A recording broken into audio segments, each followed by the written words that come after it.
Hey everyone, I'm Miss Danica, and this is Miss Carrie with Henry County Conservation Department, and today we are going to start with some music. You can copy us. Ready?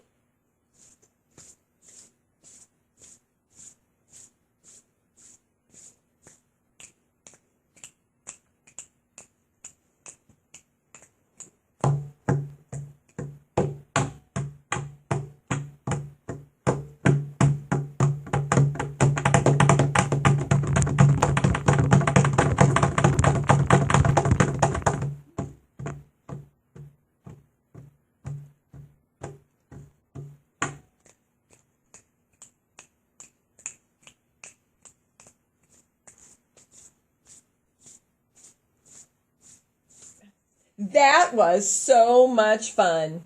Do you know what part of nature we just created musically with our bodies? That's easy. A thunderstorm. But after the rain and the thunderstorm stops, where does all the water go? Well, it can go to the ocean, rivers, lakes, ponds, and actually there's a lot of other places. Well, that's exactly right. In order for us to get things like thunderstorms, we need weather. There are 3 things that will make it happen: temperature, pressure, and humidity. Temperature is how hot or cold something is and is measured with a device called a thermometer. The temperature of water determines what form water will take. Remember, there are 3 forms: a solid, a liquid, or gas. It can also affect the way air moves. Warm air rises while cool air sinks. Let's do an experiment. Okay, so to do our experiment, we have some red colored water. We colored it red because this is going to represent hot. And then we also have some cold ice cubes, which we've colored blue to show us cold. So what we're going to do is we're going to stick those cold ice cubes into this really hot water and see what happens. Here we go.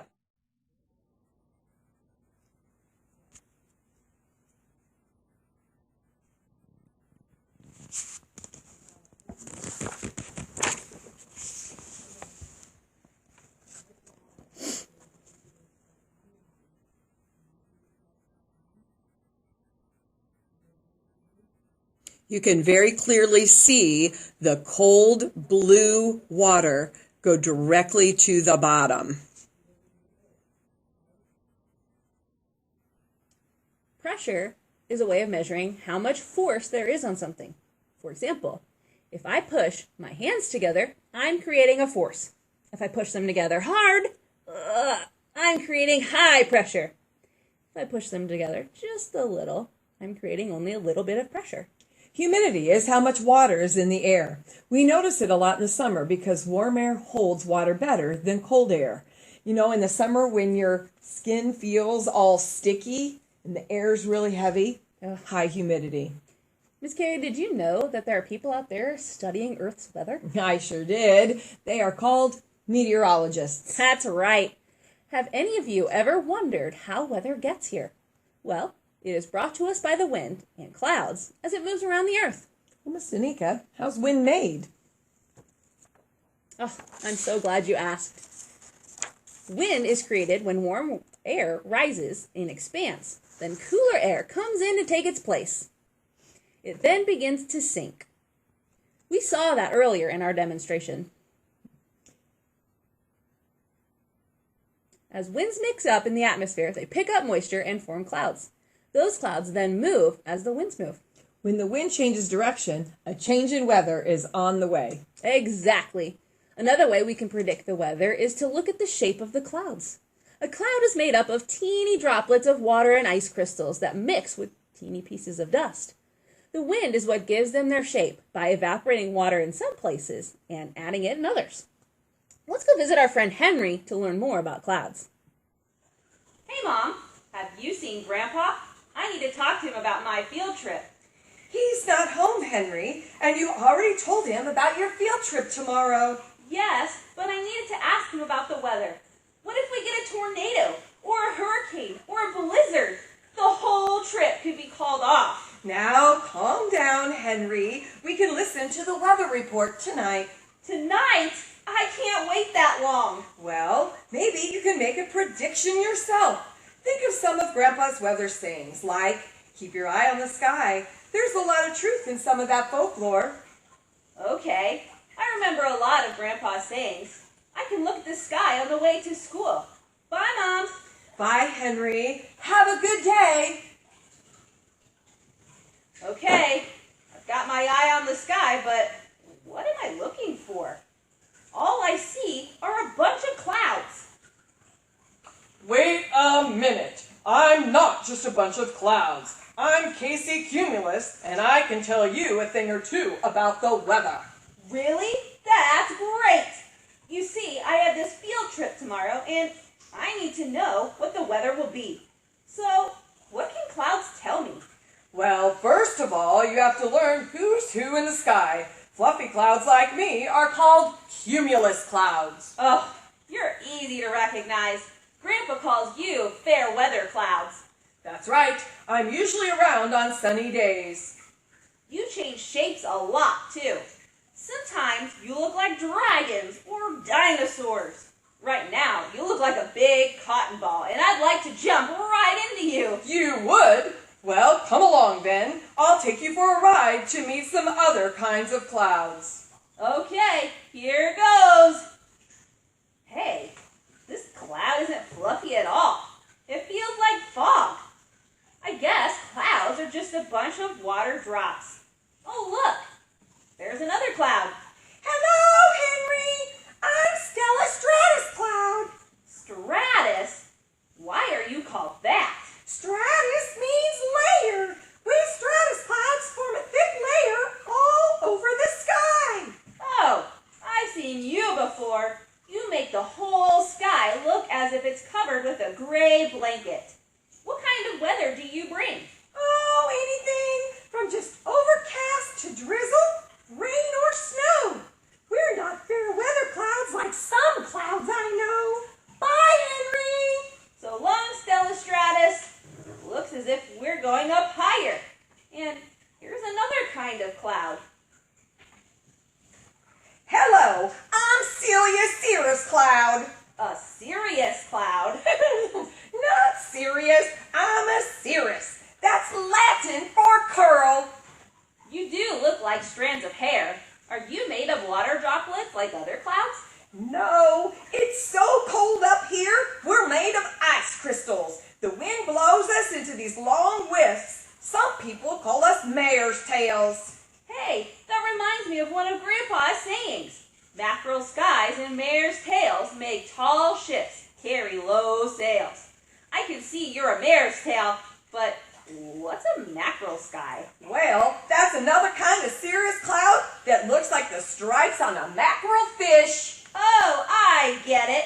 So when I see the sky looking fishy, I can expect bad weather? Yes, in a day or two. Cirrus trouble. Bye. Well, I'll be in trouble if I don't get to school soon.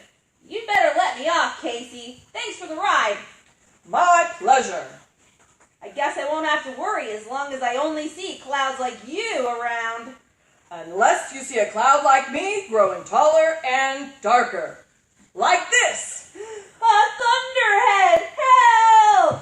Ho ho ho! Just kidding. Can't resist changing shapes, you know. Those thunderheads can bring pretty bad storms. But don't worry, I'm not traveling with any of them today. Phew! I'm glad about that.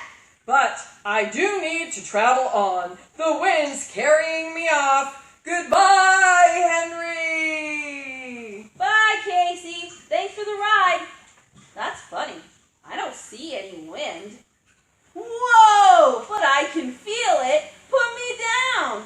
Oh, sorry. Sometimes I get a bit carried away. I was the one getting carried away. I just wanted to know about the weather. Well, I bring you the weather. If I'm blowing from the north, I'll bring you some cold weather. But if I'm blowing from the south, I might warm things up a bit. That's pretty easy to remember. But one thing I never do is stay around for very long. Goodbye, Henry! Bye, wind. Hey, wait, come back. I forgot to ask about tomorrow's weather. Oh, well, I just remembered another one of Grandpa's sayings. When the wind is in the west, then the weather's at its best. When the wind is in the east, neither fit for man or beast. I'll just check which way the school flag is blowing. Yippee! The wind is in the west and the clouds are like fluffy cotton balls. I'm going to go tell my class that we are definitely going on that field trip tomorrow. Wow, they taught me so much about clouds. Let's see how much you've learned. Clouds that are in the sky on nice sunny days that look tall and puffy like cotton balls, or they make shapes and are low in the sky, are called, if you said cumulus, you are right.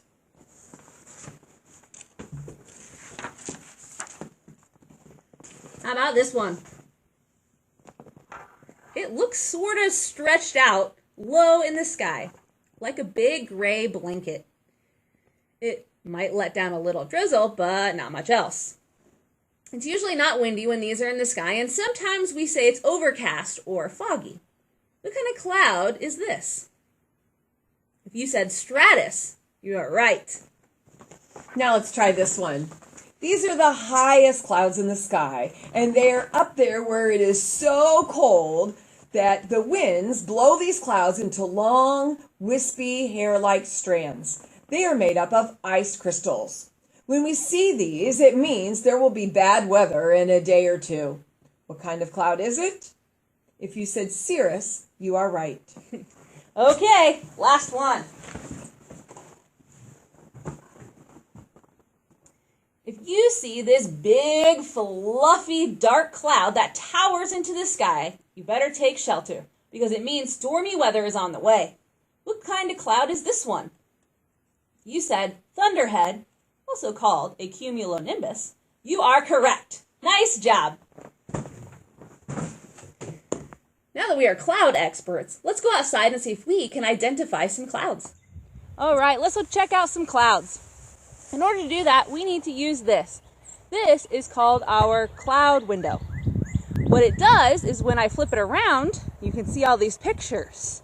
So what I'm going to do is we're going to turn it around this way so that I can see it, and I'm going to put a cloud right in the middle where that hole is so that I can see the cloud I'm looking at, but then I can also see the cloud that I need to match the picture to. So in order to do this, I'm going to pass this off to Miss Carrie so that we can use our cloud window. Looking through our window and matching it to the pictures around the edge of our cloud window, you can see we have cirrus clouds. They're the ones that are kind of in the center to the left a little bit, that look really wispy. Remember those mare's tails? If you look to match on this one, this is a really big, really dark cumulus cloud that could potentially turn into a cumulonimbus or a storm cloud. As we look through the window this time, now my cloud kind of looks like a big, low sort of blanket. And so when clouds are low in the sky like that, we call those stratus clouds. Another tool that meteorologists use is called an anemometer. This is a very simple anemometer, but what it does is it tells you wind speed. And in fact, as I'm standing here, I think the wind is blowing right through it.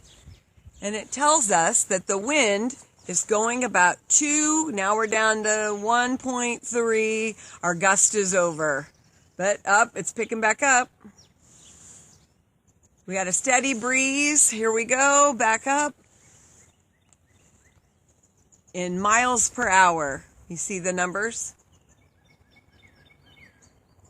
Now this nifty little device tells us a couple other things too. It tells us wind chill temperatures, which is how cold the air really feels, but it also tells us the actual temperature.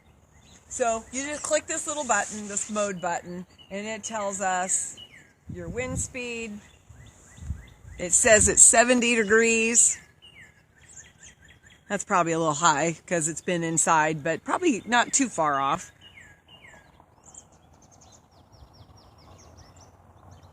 And there we're back to the wind.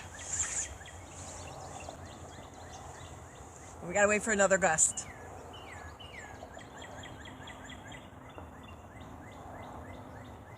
Now today it seems like the wind is coming from the west. And so earlier in our play, we talked about the winds in the west, the weather's at its best. Well, today it is actually a pretty nice day. It's a little overcast, but a very nice day nevertheless. There's our wind gust again. 2.5, 3, 3.6, 4 miles an hour. So our biggest number was 4. Oh, whoa, we got 5 there. 5.5, 5.7.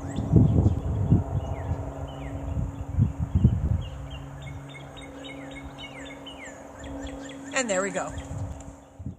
That was awesome. You are well on your way to becoming an excellent meteorologist. See you next time. Bye.